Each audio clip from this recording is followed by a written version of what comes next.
নাভির নিচের চুল কাটার হুকুম কি? আল্লাহ রাব্বুল আলামিন মানুষের মধ্যে কিছু স্বভাবগত বৈশিষ্ট্য দান করেছেন। আমরা যদি হাদিসের পাতায় লক্ষ্য করি তো রাসূলুল্লাহ সাল্লাল্লাহু আলাইহি ওয়াসাল্লাম কয়েকটি জিনিসকে এমনভাবে উল্লেখ করেছেন যে সমস্ত জিনিসগুলো সুন্নত হিসেবে বিবেচিত। যেমন নাসাই শরীফের 9 নং হাদিসে আবু হুরায়রা রাদিয়াল্লাহু তাআলা আনহু থেকে বর্ণিত রাসূলুল্লাহ সাল্লাল্লাহু আলাইহি ওয়াসাল্লাম ইরশাদ করেছেন, আল ফিতরাতু খামসুন, অর্থাৎ ফিতরাত হচ্ছে 5টি জিনিস।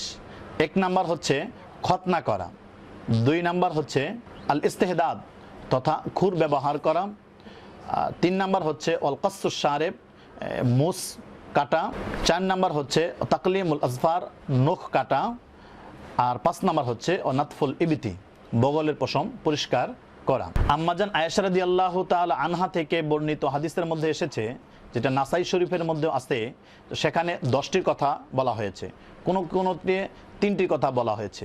তো রেওয়ায়েতের ভিন্নতায় যে সংখ্যার কম বেশ রয়েছে, তো এটি কোনো সমস্যা নেই। যেখানে বেশি বলা হয়েছে সেখানে বিস্তারিত আনা হয়েছে, আর যেখানে কম বলা হয়েছে সেখানে একটির অধীনে কয়েকটির আলোচনা করা হয়েছে। সুতরাং নাভির নিচে যে অবাঞ্ছিত লোম হয়, সেটা নারী হোক পুরুষ হোক, প্রাপ্তবয়স্ক হলে বা সাবালিকা হলে যেই অবাঞ্ছিত লোমগুলো হয় এটা পরিষ্কার করা, এটা সুন্নত। এটার সময়সীমার ক্ষেত্রে যে জিনিসটা বর্ণিত হয়েছে, যেমন হযরতে আনাস ইবনে মালিক রাদিয়াল্লাহু তাআলা আনহু থেকে বর্ণিত, যেটা নাসাই শরীফের 14 নং হাদিস, আল্লাহ রাসূল সাল্লাল্লাহু আলাইহি ওয়াসাল্লাম সেখানে সর্বোচ্চ নাভির নিচের লোম পরিষ্কার করার সর্বোচ্চ মেয়াদ 40 দিনের কথা উল্লেখ করেছেন। ফিকহের কিতাবের মধ্যে রয়েছে যে প্রতি সপ্তাহে একবার এটা পরিষ্কার করা মুস্তাহাব।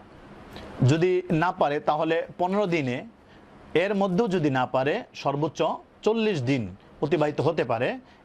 এর 40 দিন হওয়ার পরে অবশ্যই এটা পরিষ্কার করতে হবে।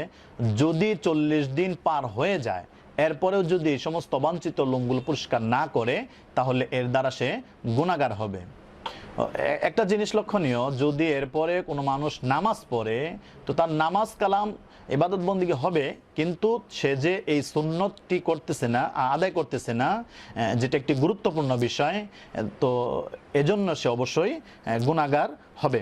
আল্লামা আশরাফ আলী থানবী রহমতুল্লাহ আলাই বলেছেন যে নাভির নিচের যে অবাঞ্ছিত লোমগুলো হয়, এটা এমন একটা জিনিস যার প্রতি সুস্থ বিবেক সম্পন্ন মানুষের একটু ঘৃণাবোধ হয়। এজন্য ইসলামী শরিয়ার মধ্যে এটাকে সুন্নত বলা হয়েছে যে পরিষ্কার করা, কারণ পরিষ্কার করলে একটা মানুষের রুচিবোধ হয়, এবং এটার দ্বারা বিভিন্ন কিতাবের ভাষ্যকারগণ উল্লেখ করেছেন যে নিয়মিতভাবে নারী পুরুষরা যদি এই খুর কাজ করে, লোম পরিষ্কার করে, তো এটার দ্বারা তাদের যৌবন ঠিক থাকবে। সুতরাং হাদিসের যে ভাষ্য আল ইস্তেহদাদ, খুর, ব্লেড ইত্যাদি দ্বারা নাভির নিচের এই লোম পরিষ্কার করা, এটা হলো সুন্নত। এছাড়া আধুনিক যুগে যেটা পশমকে উপড়িয়ে ফেলার যে সমস্ত কেমিক্যাল রয়েছে বা প্রসাধনী রয়েছে, এগুলোর মাধ্যমেও যদি সেই লোম উপড়িয়ে ফেলে, এটাও জায়েজ হবে। নাভির নিচের লোম পরিষ্কার করার ক্ষেত্রে পুরুষদের জন্য এটার পরিমাণ হচ্ছে নাভির নিচ থেকে নিয়ে অন্ডকোষ সহ এবং ডানে বামের 2 রানের যে চিপা রয়েছে সেখান থেকে এই পুরা জায়গাটার মধ্যে যে লোমগুলো রয়েছে এগুলো পরিষ্কার করবে। এমনকি যদি গুজ্জ দ্বারে পায়খানা রাস্তাও যদি অবাঞ্ছিত লোম হয়, তাহলে সেগুলো পরিষ্কার করা হুকুম। সুতরাং আমরা জানতে পারলাম যে অন্ডকোষের মধ্যে যে লোমটা হয় সেটাও অবাঞ্ছিত লোম, এবং সেটাকেও পরিষ্কার করা সুন্নত।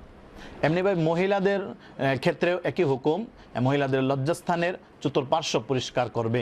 আল্লাহ রাব্বুল আলামিন শরীয়তের প্রতিটা বিধানকে তুচ্ছ তাচ্ছিল্য না করে সঠিক মর্যাদা দিয়ে আল্লাহ আমাদেরকে আমল করার তৌফিক দান করুন। আমিন।